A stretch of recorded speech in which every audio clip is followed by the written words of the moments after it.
So I think we are live now. At least Yes. I can see us. Perfect. Then I would like to start. It's 10 a.m. So we're starting the webinar. Hi, everyone, and welcome to our today's webinar about how to raise funds in Germany. This webinar is specifically looking at funding opportunities for MedTech companies and gives closer insights into the German startup and scale-up ecosystem. I hope you can see and hear me well and also see the beginning slide. I guess if I don't get any comments right now, this is working. The session is a webinar construct, meaning that you can see and hear me, hopefully, but I cannot see and hear you. You can express questions or answers or any kind of comments in the chat on your right-hand side. In general, I will start with a quick introduction about myself and Scale Compass. Then we're looking into challenges, common problems, as well as tips and tricks for fundraising. I hope today you get some valuable information on fundraising and the pitfalls to be prepared for investments in Germany.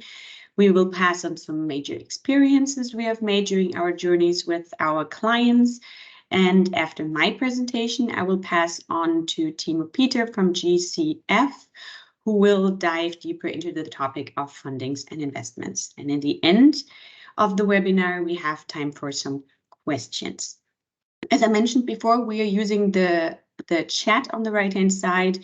Let's see if that's working for once before we're starting. And my question is about a little bit of background.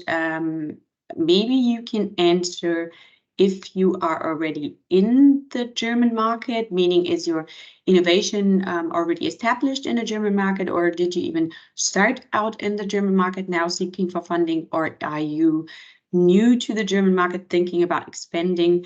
I guess we do a yes or no in beforehand. Let me just see what the chat says. Even if it's working, maybe you can write yes if you're already in the German market, no if you're not. No, we can see a lot of no's, some yes, perfect.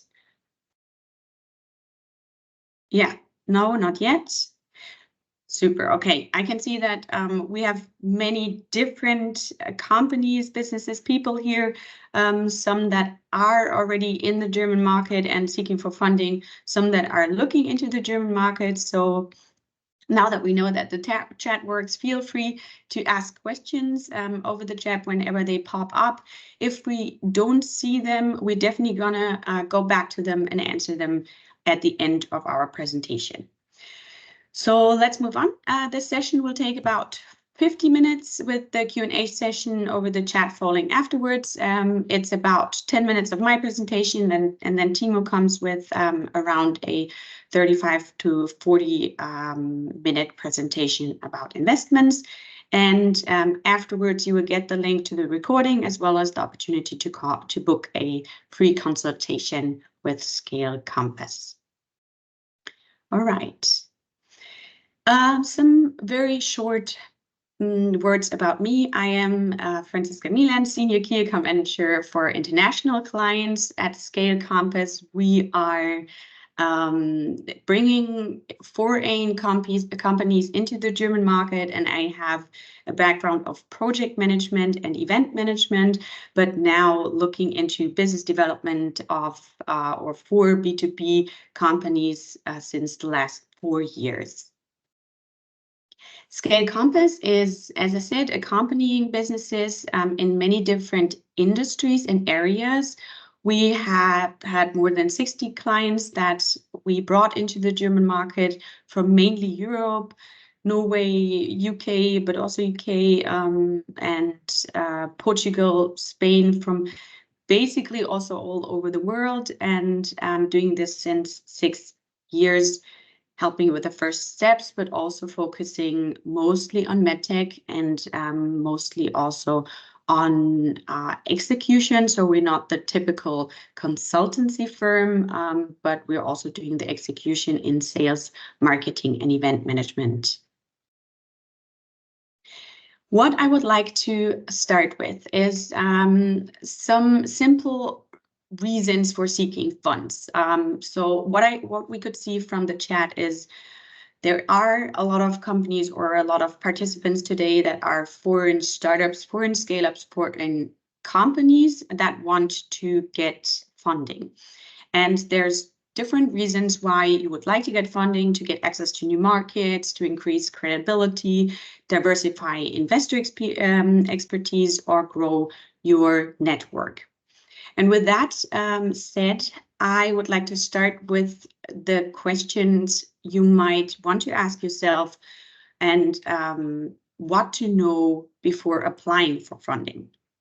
Because when you're looking at funding opportunities, it definitely makes sense to ask questions and also kind of think about and get the answers to the questions right in beforehand applying for funding.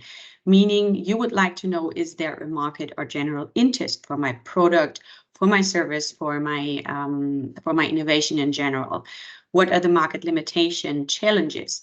Every market is different, especially Germany has a very broad and difficult system behind it. So I want to make sure that I know the market limitations to the market I am stepping into. The other question or another question would be, are adjustments for the German market necessary? So not every product or service can be taken from your original markets and step exactly like this into the German market, because as I said, there's different regulatories, there's different systems behind it, so it might be adjusted. And then there's the question of space, opportunity for me to sell. For example, I have another kind of implants for my target group, and there might be a lot of different competitions, meaning it might be very difficult for Germany, for companies in Germany to really take place. And the last question I would like you to think about is, do I have long-term plans? Because these long-term plans are really important for investors to see once we are seeking funding. Some common issues about let's say stepping into the market is that I need information about clients, suppliers, and sales channels. That network and access to local information sources are very different, and also needing to take care of the differences in currencies and payment options is definitely a big difference and a common issue that people are struggling with when coming to Germany, because we are very oriented at cash, for example, and not really digitalized in a lot of different ways. Regulatory and legal obstacles can be a very big issue, the same as language barriers, which is probably the most issue that people have. Make sure you understand the language or have someone who's supporting with that. Then cultural differences, which I will address in a second, and product acceptance and explanation is a big topic.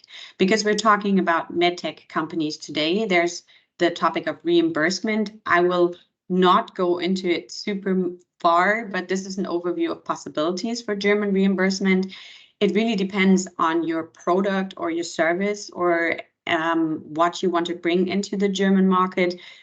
So you have different ways to enter. You can look at, for example, a DIGA, a digital application, or selective contracts with insurance companies. That really depends also if you're outpatient or inpatient, and as I said, about the innovation in general, but there's many different ways and opportunities, and you need to be able to kind of separate them and find the best pathway for you. Some very short words about German characteristics. We're talking about the German market or the DACH market, which has very unique characteristics that I would like to point out. Germans trust in their own technology the most. So once you give them the feeling they're looking at a technology, at least from Europe, best from Germany, that gives you a big advantage in the market. They love to look at formalities, unique laws and regulations are in the market, and you get high fines if you also don't know about them. We do most with paperwork. We love to print out, we love to scan things and not to send them digitally in the first place. And there's different accounting requirements for subsidiaries, also in general for accountancy, so make sure you have some support in that sense. Then some other characteristics is that we are stuck in tradition, a bit old-fashioned, I would say, very high punctuality that most of people actually know about Germans, modest and conservative business behavior, and we love to have polite manners, do not talk about private life that much, really keep it separate of businesses. A good thing is that we have great opportunities for financial support for innovations. And one thing I would like to point out today the most is please understand that Germany is divided into 16 different states with partly different laws and regulations. So it really depends what kind of innovation you have. You might want to address cardiologists differently than oncologists, for example. So it really depends where you want to step into the market in specific when it comes to regions. Why the DACH market? I think you're all interested in the DACH market, so I would like to point out that it's Europe's driving economic force, and it's kind of a clever move to get into Germany. The economy represents 4.54% of the global economy, next to the UK and France. So Germany is the main or one of the main players in the European market. Other than that, we are very innovation friendly and a receptive market. The location is very strategically in the middle of Europe, and we have highly skilled workforce that you want to use for your own advantage once you build up a subsidiary, for example. We have a robust support ecosystem, so that kind of supports you once things go wrong, let's say, and a diverse funding. So what's diverse funding sources, which is the main part of what we're going to talk today. And this is why you should definitely look into the DACH market to get your support. What helps to when you speak to investors, for example? It's definitely something you want to think about is crafting a German market entry strategy. So having a plan. There's no best practice model, so there's no pathway you can just move forward and that's everywhere the same, but you need to find your own pathway to make this work. But there are some things you need to consider and need to remember. You should have suitable goods and services that meet German demand. So you have to know the market, you have to know its characteristics and regulatories, also the laws behind it, to make it easy to enter. Investors want you to know these things. They want you best to have a network and contacts and or collaborations already. You want to look at building up partnerships and relationships, and also go where the locals go to trade fairs. Germans love to connect personally, so you want to be able to meet the Germans where they are. You can operate a virtual or an office with German marketing materials. And the other thing is you do understand the ecosystem for fundings to get local funding. So you also want to be prepared for what you're applying for, and you want to already know the market, have the first feedback from the market, maybe the first customers. That makes it much easier for you to enter. With these words, I would like to open the stage for Timo Peter. You can book a free consultation call with us. My colleague is going to put our link in the chat, and then please feel free to also talk to me directly about opportunities and possibilities you have. And with these words, I would like to pass on to Timo. Yeah, great. Thanks, Franziska, for this very impressive introduction, and you already touched many important points. So hope you can see my screen now. I would like to focus a little bit more on how to raise funds for your MedTech company in the German market. And I'm into the business for many years. And some time ago, I found this picture. This represents for me many similarities. Timo, yeah. I think we cannot see your screen still. Sorry. Yeah. Thanks for the hint. Let me see. Okay. Great. Thanks for that. So now it should work. Perfect. Right? Yes. Now great. Thanks. So yeah, and as said, I found this remarkable picture here a long time ago, and that represents for me a couple of similarities, being sailing to new frontiers and founding, developing, and leading a company to success. And this is like an expedition, yeah, a journey to new frontiers, raising funds. I mean, it's a journey of blood, sweat, and tears. And that's something where I help to give guidance to companies raising funds or seeking an exit for 15 years. I would like to give you an overview of this journey here, picking up some important highlights for you. Why do I do what I do? I have raised funds in the past by myself for my own MedTech startup. I developed a decent expertise in circulating enrichment of circulating tumor cells. A while ago, with a team with some co-founders, I pitched by myself in the US, in China, at the China television, in Canada, and I made a roadshow with clients as an investment banker to the Silicon Valley. We met Kleiner Perkins, for example, at Center Road, but I also frequently on stage abroad in Asia, for example. Advanced materials is another specialization. And what I noticed is, after a while, that being on stage and presenting the company to potential investors, I mean, it's a lot of fun. It's a very important part, but at the same time, it's a challenge. It's a real pain, because simply while presenting your company to investors, you can't develop your company, obviously.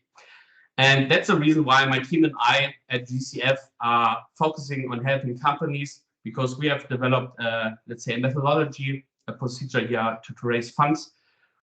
We have roughly, just to pick up the highlights on the slide here, we have roughly 2,500 investor contacts per year, some of them redundant across the globe. We're executing 8 mandates, roughly 8 to 10, and our clients do between 500K to 20 million revenues. And typically we have to raise funds from 4 million onwards, and our M&A transaction volume in the meantime goes up to 70 million. We work for some remarkable investors, among others for the MIG AG Capital from Munich, the largest venture capital fund in Germany, who is invested, among others, in BioNTech. And here you see some of our clients. Happy to share more insights on this after the presentation. There are some success factors, and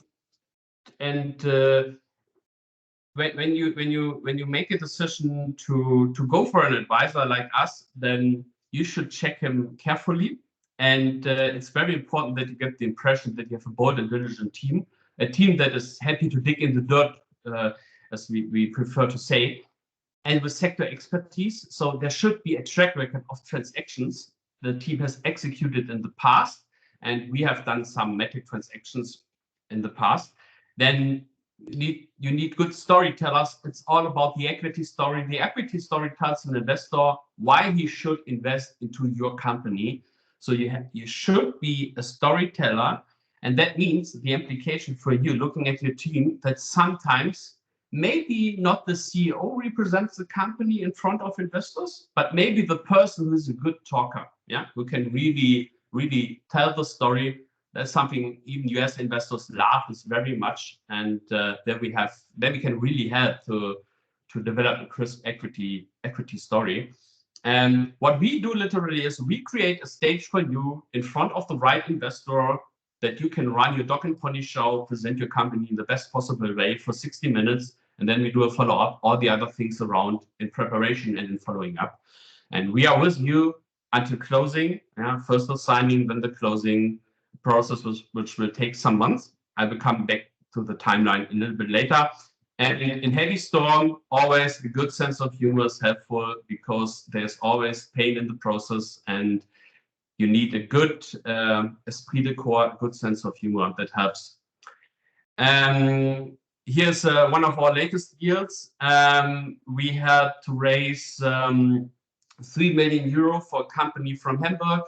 It's called Recalm. It's protecting ears and has developed a near field noise cancellation system. And here you get an idea how many investors you have to approach to get at the end a deal closed.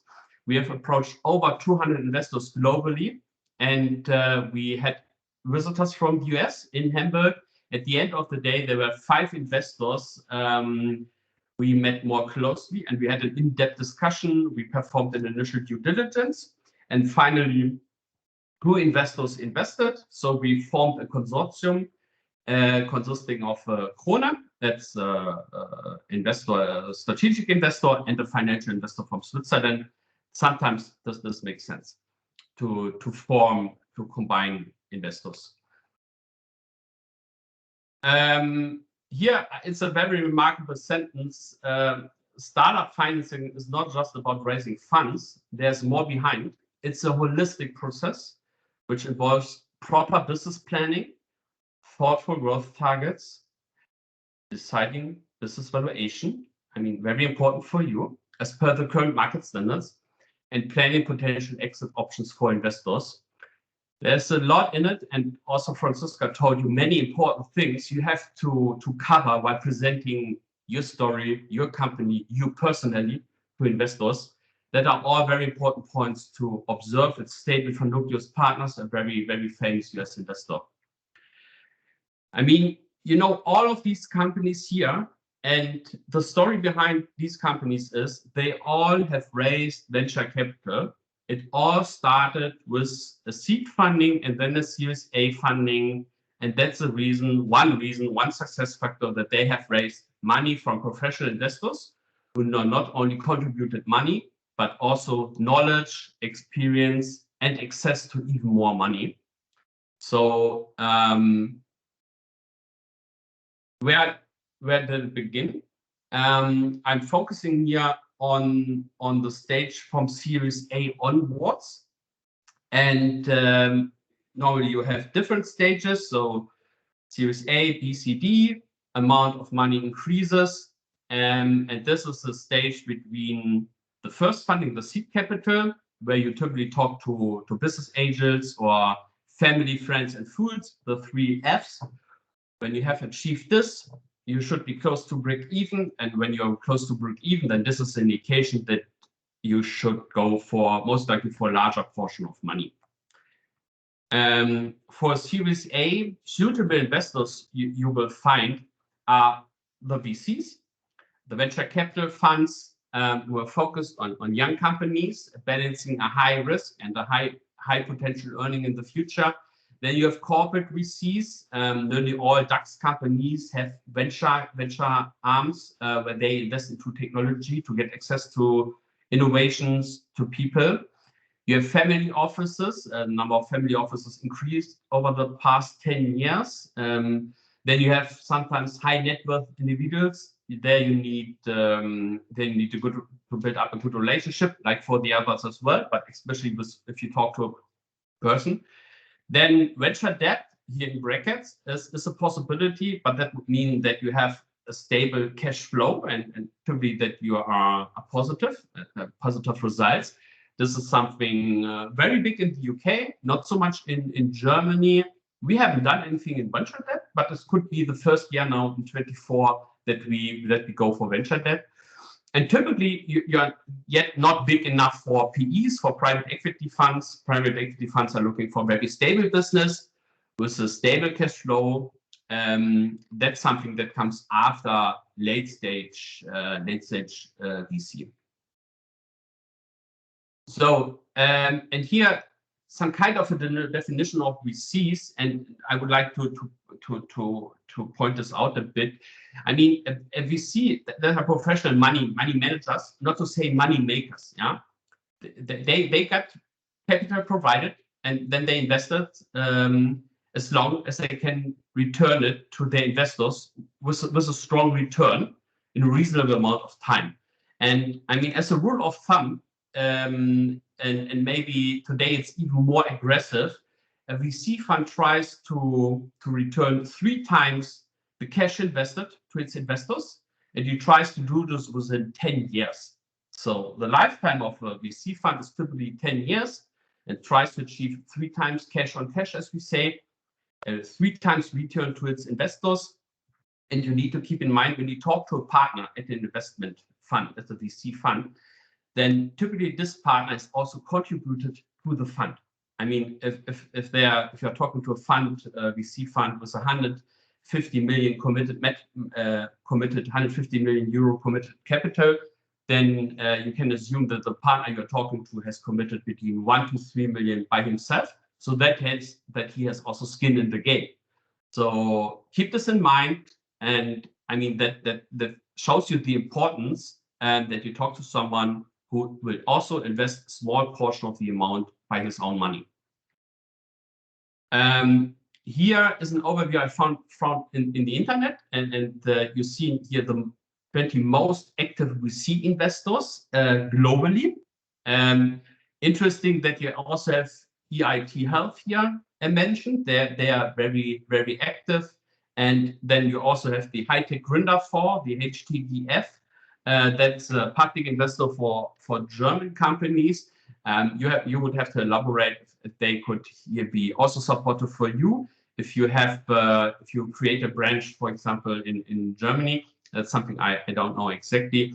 And then you have some usual suspects here, like Boston Scientific or Johnson & Johnson, and they are very active. Johnson & Johnson, I don't know exactly how much money they have invested, but they are also very, very active acquirer of companies.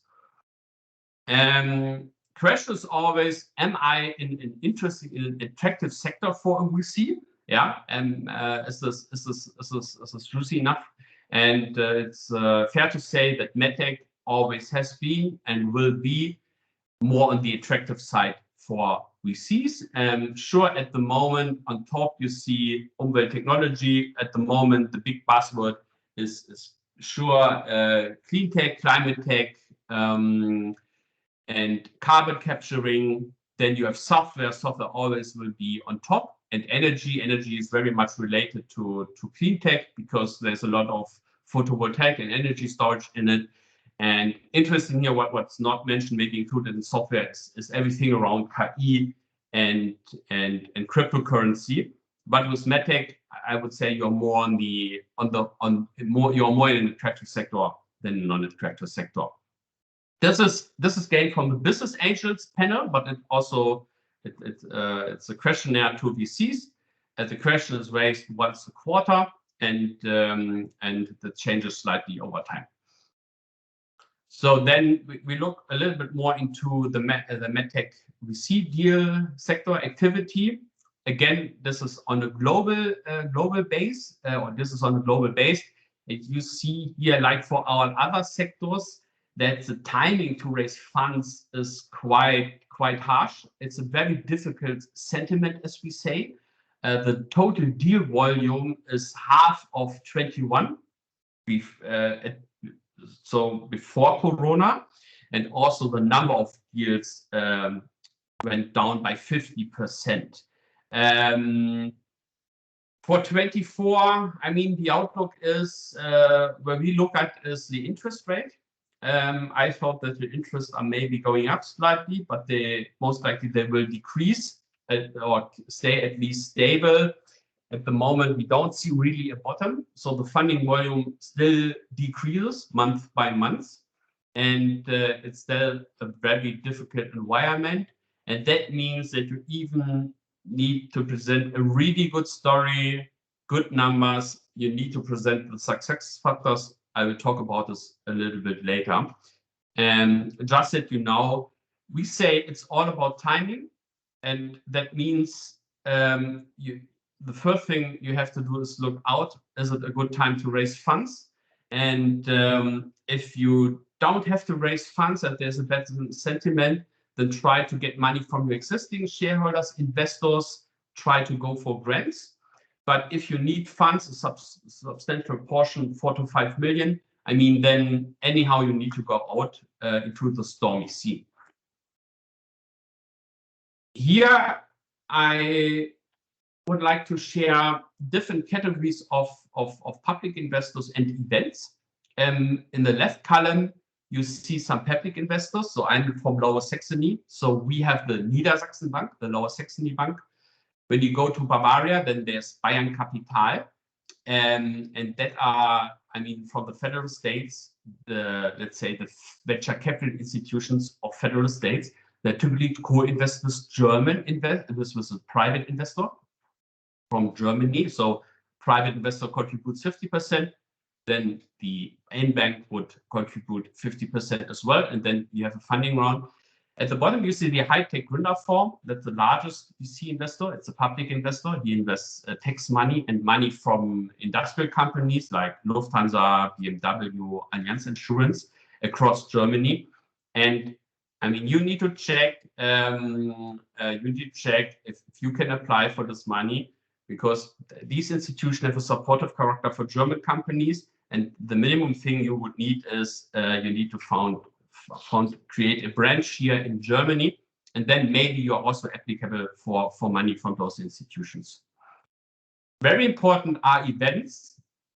And I mean, for you, the most important event in Germany is Medica and the MedTech Live. They are about to happen this year. And there's something, for example, where Franziska and her team can help here to make arrangements, not only arrangements for business development, but that is also a good occasion to meet investors. You should be there the first one day, first 2 days. Typically, you have then C-level people at the booth there. And the important thing is here that needs really good preparation in advance, that you meet the right people, because you are talking typically to different people.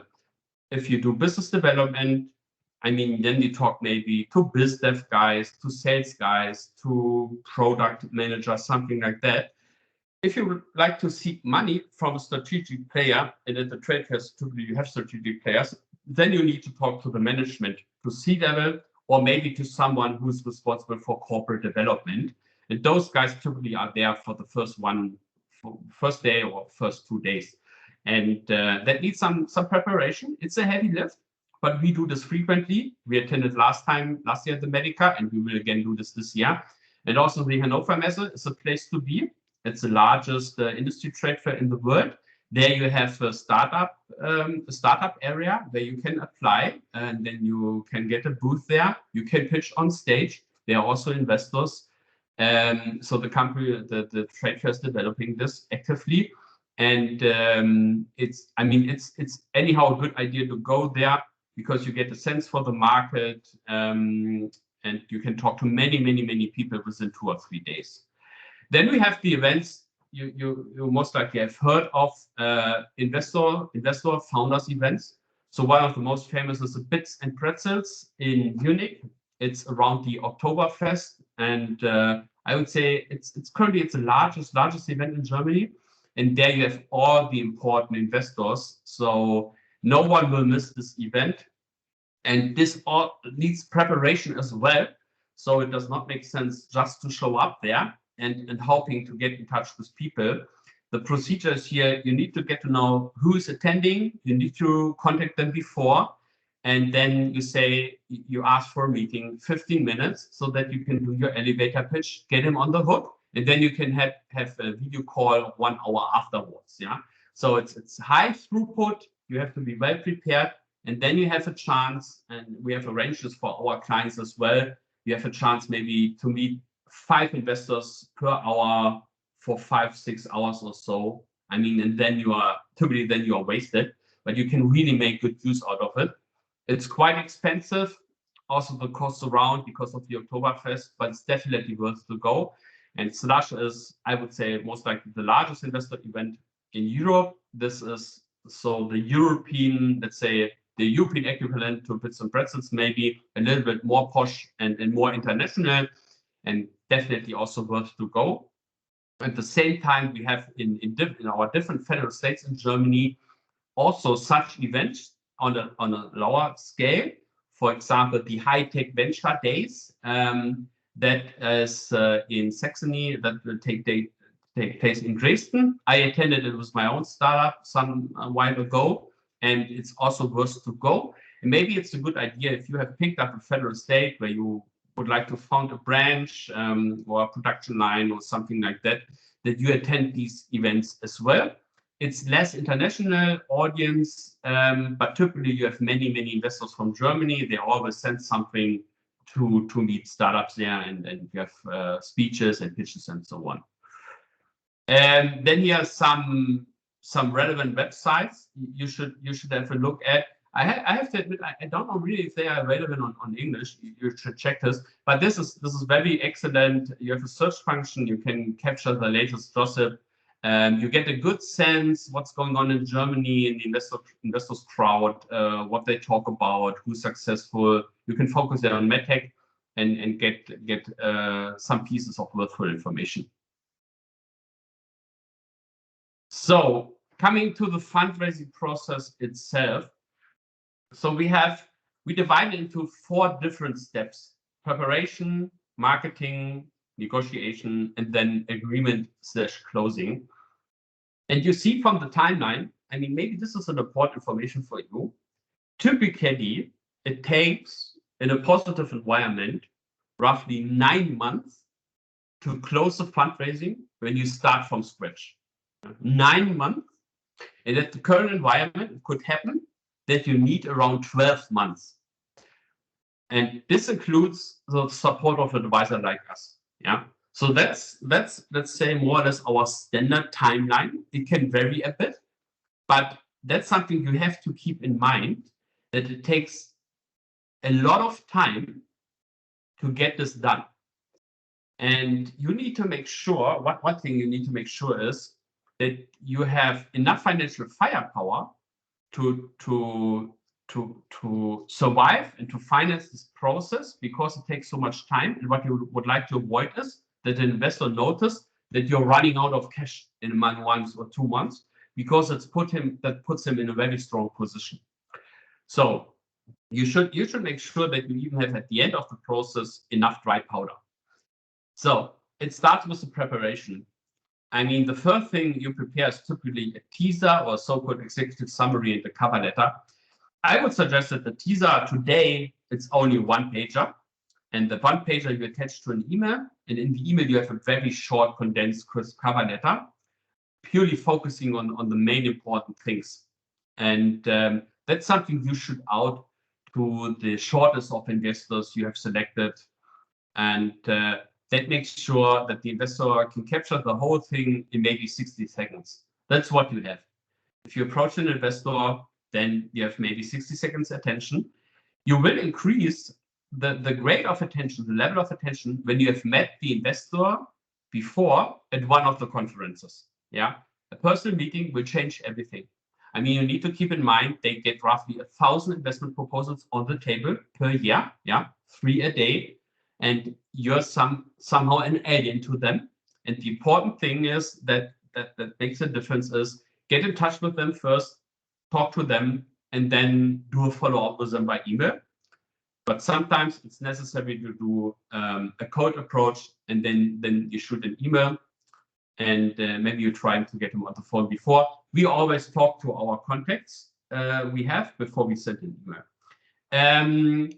Important is be punchy and crisp as possible, because the attention time of investors is very short.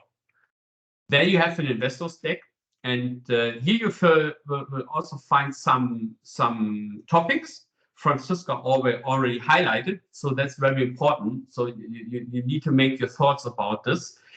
You don't necessarily need to cover all of this. I mean, it depends a bit what kind of business you have. But it would be good to cover all of these. Company overview is, so to say, the executive summary. Very important is team. You need to understand that an investor does not invest into a company. An investor invests in people. Yeah, so he will very much look at you and think about you. Are you the right lady? Are you the right gentleman? Yeah, to take the company really to the next level with the investment of the fund. And it's a people business, we say. Then product is important, and also product stage, what kind of certifications you have achieved, market opportunity. I mean, you need to head for global market, at least for the US market. It's the largest MedTech market. USP is important, and USP is mostly based on IP or trade secret. And then this leads to the competitive landscape. I mean, the thing is, this is a very challenging question to investors. Most likely you have competition. You have competing products. And just think for a moment, you are an investor and a company is pitching in front of your desk, and then comes the next company and the next company, and they all say, we have the best product. We have super duper IP claim, and we have this and that USPs. I mean, all the three stories, most likely when you listen to it, will be very reasonable and does make sense. And you need to think about how you can differ from your competitor. How can you put this into your equity story? Why are you different? What is the success factor that you will survive and dominate the world at the end, the world market? And customer base, that became very important at the moment. As of today, mostly we are talking about the sales pipeline for the next 12 to 18 months. How much revenue from which client, and what is the probability that this will come in? The investors are not so much interested in the first of what will happen in 3 to 5 years. Very much interested what will happen in the next 12 months. What is the roadmap to profitability? And that is a tremendous shift, because before Corona, the investors, no one was interested in profitability. The strategy was to land grab, to get a huge claim in the market, and then you gain profitability at the end, or most likely you sell the company before you have ever achieved profitability. And that changed totally. Investors are struggling with it. Also, companies are struggling with it. And that's one reason why young companies are releasing at the moment people, because they are forced to achieve profitability, because it's so difficult to raise fresh equity from the outside. At the same time, to get bridge financing internally from investors, because the investors are very cautious. Customer base is the underlying thing for revenues. So in the business model, in the financial forecast, and the financial forecast reflects your business model, which includes also the revenue model. You should make sure that you have a presentable deck, not more than 15 pages, and you should quickly flip through it in 30 to 35 minutes. And it'll show how you can conquer the world in order to achieve high valuation. I mean, I said that investors would like to achieve 3 times cash on their investment. Many investors are interested in a unicorn, so they would like to see $1 billion valuation. I mean, there are also investors who are happy with 500 million valuation. Keep in mind, go head for the stars. When it comes to the financial, despite what I've said before, that the focus is very much on the pipeline for the next 12 to 18 months. You have to come up with a financial forecast. So last 12 months, maybe last 2 years, based on your annual reports, and then the 5 years projection. It's all about numbers, we say. The numbers should sum up all what I've shown before. It needs to be in super duper quality. You have to make sure that there's no error in it. This is very important, because you will lose trust, right? I mean, the numbers are very, very important. It has to be very clean. And keep in mind, evaluation is derived from the financial model, from the future perspective. So you have to do this very, very carefully and thoughtful. And what is the market standard? You need an integrated model, an integrated financial forecast, and that includes a projected income statement, the P&L. That's more the easier one. Then you need a balance sheet projection. That's a little bit more challenging one. And only the P&L and the balance sheet allows you to forecast the cash flow. And the cash flow is a very important KPI, key performance indicator, because the cash flow says how much money you need and when, so you can read your investment amount, the required investment amount from the cash flow, and it sets an impact on the valuation. And this is, I mean, this integrated model, that's the market standard, that it is investors grade. That's when the investor is checking the financial forecast, is doing a due diligence. So he looks at the financials. Does it make sense? Is it in good shape? I mean, then he will most likely ask someone like McKinsey or Deloitte to do the due diligence. And if they check this, they will feel very familiar with this kind of forecast. So at the end of the day, it's a pure number play, and both sides will look at the financials and go through it line by line. And when you come up with a super duper model, it's very impressive to them, and it will strengthen also your position. Because when we see, when we see what's typically not in a good shape, it's a financial set. Yeah, but it's not rocket science. Yeah, but a key element. So, and then you start the marketing, approach investors, distribute your documents. I've shown you some sources where you find investors. And key factor here, just to recap, try to meet them personally. It's very difficult to meet all the relevant investors for you at their offices, because that would mean you have to travel around. So that means you have to look for an event where you go, where you prepare yourself, where you call them, if you say, hey, I have an amazing company, you have to meet me for this and that reason, when can we have a chat for 50 minutes, attend the Brits and Pretzels, go to the Medica, meet them, and then you have a chance of a follow-up and present your company for an hour on a video call, or not if they decline, which is also very important information. So then we have typically the negotiation phase. So we are around 7-8 months in the process. Here, I would strongly suggest that you get an advisor on board, yeah, an investment banker like me, a lawyer, or even a serial entrepreneur who went through the process before. And one good thing is to talk to funded companies you may know, or to portfolio companies of the investor you are talking to. Most investors are offering this, that you can talk to them to get a sense how the investor works. And if you are into books and reading, then I would suggest that you read the most important book. It's Getting to Yes. This is derived from the only university lecture, which is dealing with negotiations for 30 years in Harvard. And I trust me or not, but everyone into the financing industry who is negotiating in the US, for example, he has read this book.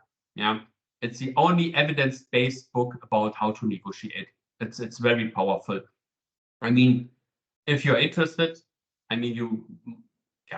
so it's something you can read.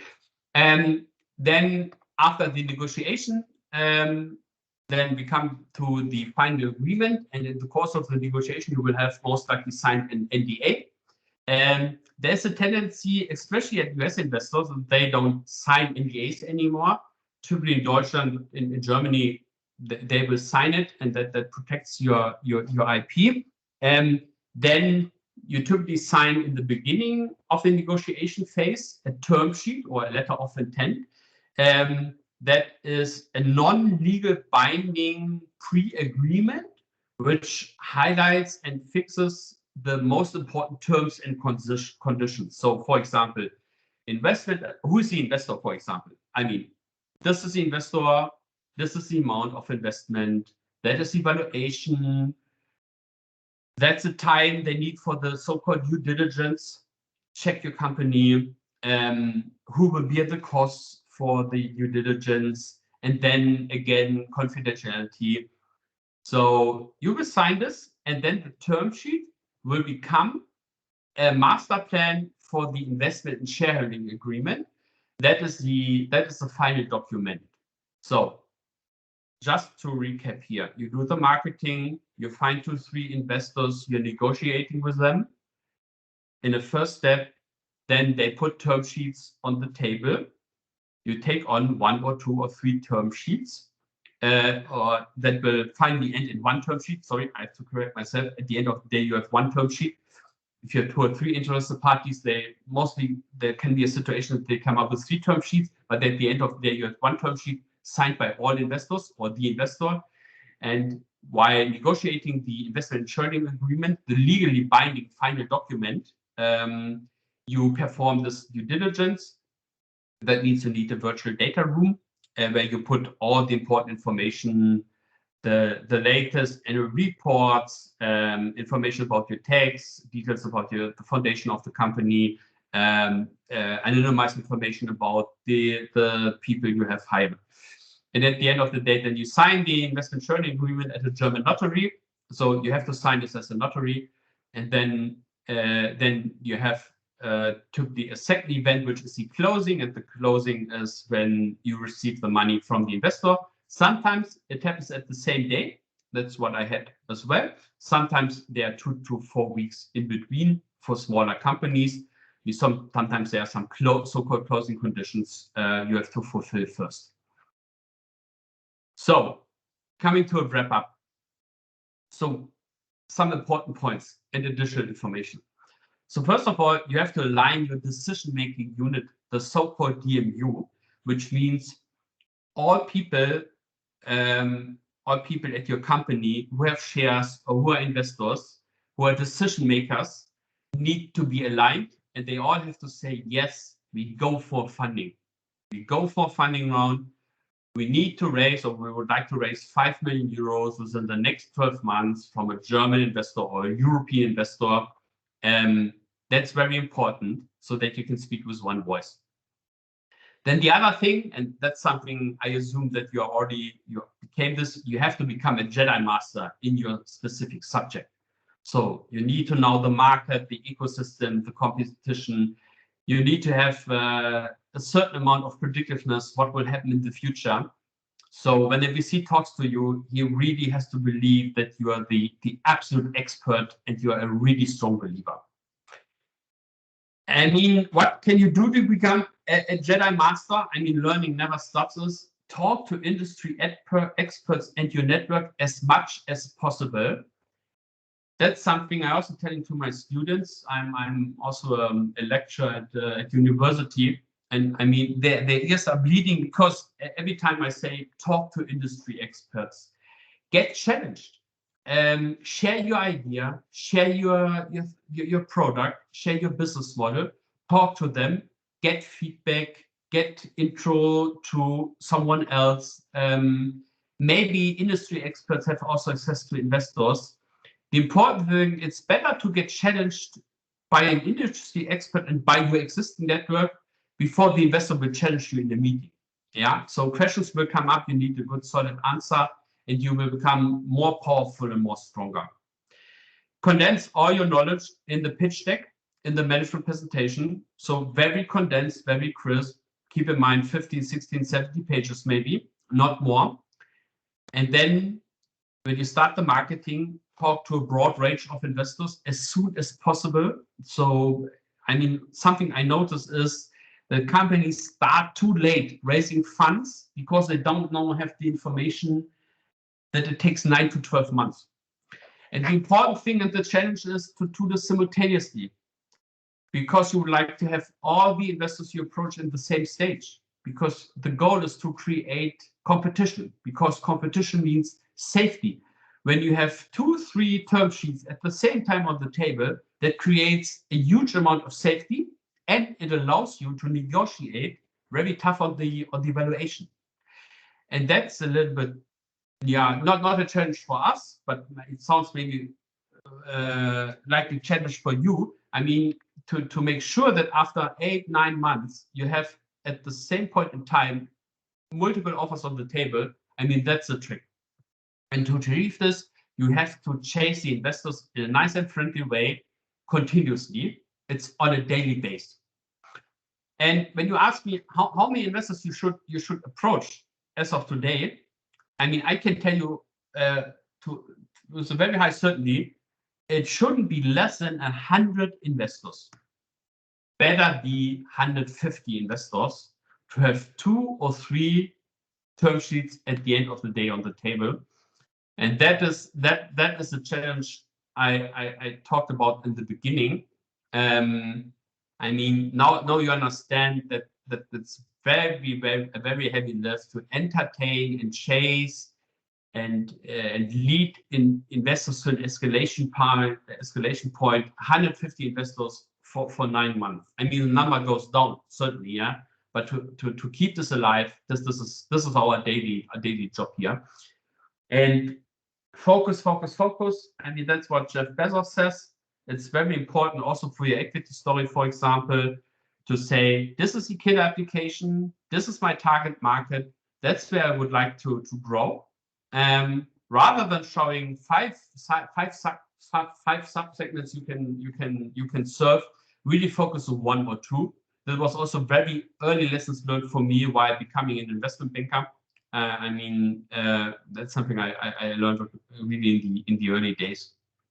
So finally, what should you avoid, especially today, is that you have a shaky sales pipeline for the next 12 months. Make this as solid as possible. Make this realistic. Collect all your potential clients, approach them, try to get a reply from them by email. I mean, email is good, saying something, I would like to buy X products for Y money in 3 or 4 months, get a confirmation of the order confirmation, something like that, and then put a percentage behind it, collect everything, make it as good looking as possible. You can have an unweighted sales pipeline and a weighted pipeline. Show this to the investor.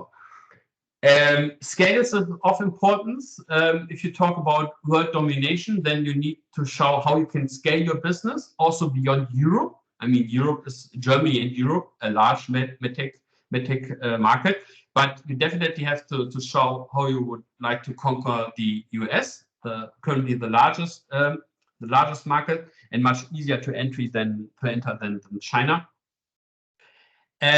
Again, not having your competitors on the radar. Take a look at them. What do they do? Listen to their pitches at the events you attend. What do they say? What can you use to differ from them? Are they wrong in your eyes? You need to know them. I mean, you can be confronted by an investor with one of your competitors, and you should know him, and you should have an idea why you are better. Big mistake is not have enough investors on your shortlist and not qualify them. Many times talking to companies who are about to raise funds, ask how many investors you have on the shortlist, and they say 15. I mean, 15 will most likely lead to no term sheet. Yeah, and they are not qualified. They just have the names. I said to you a while ago that investors invest in people. And you need to think, when you say investor, you need to think about a person. You do not talk to a firm, you will talk to a partner who make at the end of the day the decision to invest, or who has to defend this investment decision against the other partners who are challenging him. To qualify means you need to identify the right person at a venture capital firm who have maybe 5 partners. Yeah, you need to identify the right partner for you. You have to talk him, and you need to get his email or his phone number. You need to get to know which event he will attend next, and then you have to approach him. That's qualifying. And again, better having 100 to 150 investors. Not having all documents lined up means you need to make sure that you have every paperwork is done before you start the marketing, because as soon as you have kicked off the marketing, there is no time to do this paperwork. That otherwise this is overwhelming you. And show a clear exit roadmap. Where does the 3 times cash on cash comes for the investor from an exit? If you get a VC on board, it's set in stone that you have to sell the company. The investor can force you to sell the company. He makes his fortune from him. And for his investors, the VC fund has also investors by himself, you have to show him what is possible to achieve, what kind of valuation, it's 300 million, 500 million, what are potential sellers, when do you think it's a good idea to sell? And please keep in mind, maybe the biggest wrong mindset is that you think it's push. Don't think that you call an investor and he will call back. Don't think you send him an email and he will reply to it. Keep in mind, it's always a pull. It's always a pull. You have to move, you have to act, otherwise nothing will happen. The most wrong thing is just to sit down, to shoot emails, to call, to leave messages, and waiting. Because it's a brutal reality. The investor most likely doesn't need you to make a fortune, but you need the investor to develop your company.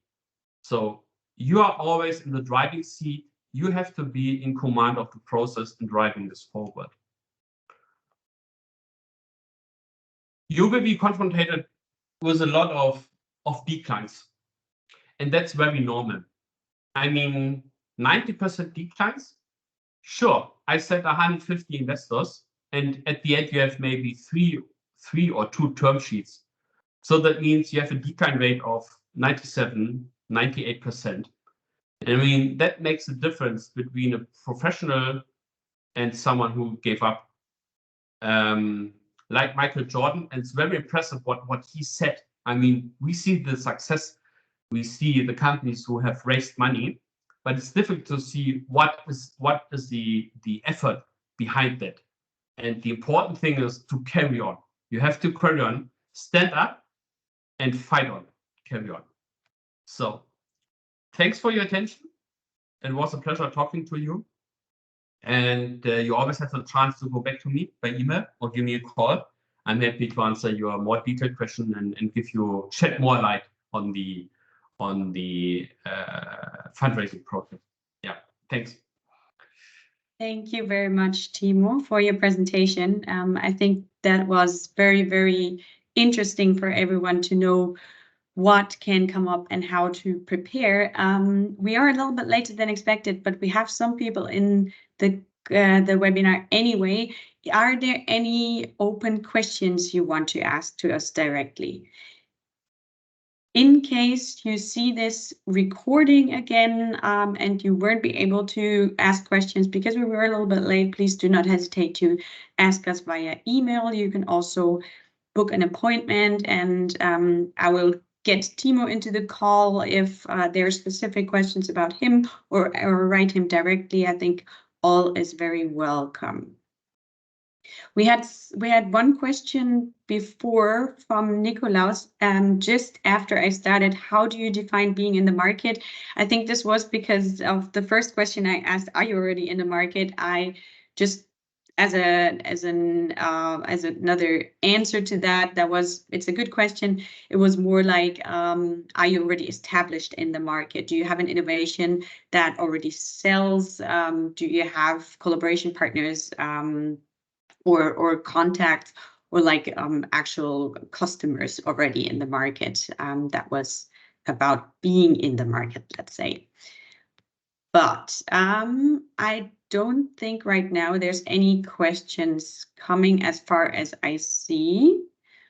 We had someone else asking Timo about the more information about how to apply for grants for entering the German market. Oh, yeah, I have to admit, I had a section about grants in my presentation. I excluded it before the speech because, I mean, we are not into grants. So we only seeking equity or something like convertible loans. I believe that Scale Compass are the right persons to talk to in regard to grants, because, for example, I don't know if you have a right to get grants in Germany as a foreign company. The only grants I know, the only programs are for German companies. I mean, I've applied with my own startup for it. There are some programs. I mean, Germany is known for subsidy programs. So therefore, I decided it's better to leave this away. And just to be clear, we are not helping. We never help our clients to get grants. We try to help the equity portion. You need certainly to get grants, because typically, like the public investors who say, okay, you need to get the 50% from a private investor, from a VC fund, then we add the other 50% or 40 or 30. The grants typically say you need to get first equity, and then you are allowed to get the grants or the subsidies. I mean, just to say something common. Perfect. Yeah. Thank you, Timo. Yes, we can also help you with that. Just get in contact with us. We can see what is possible. We try to be your subsidiary, basically. You can use our German address, so this might just help for German grants as well. Could we get your presentation? Yes, you will get the presentation at the end. You will get the link to the recording, and you can see what we have been presenting today. And I will get back with my questions. Perfect. Wilfried, thank you very much for joining. Thank you. I think there's no more question coming, so have a great further day today, and thank you very much for joining, everyone. Yeah. Thanks to all of you. Thank you. Bye. Bye then.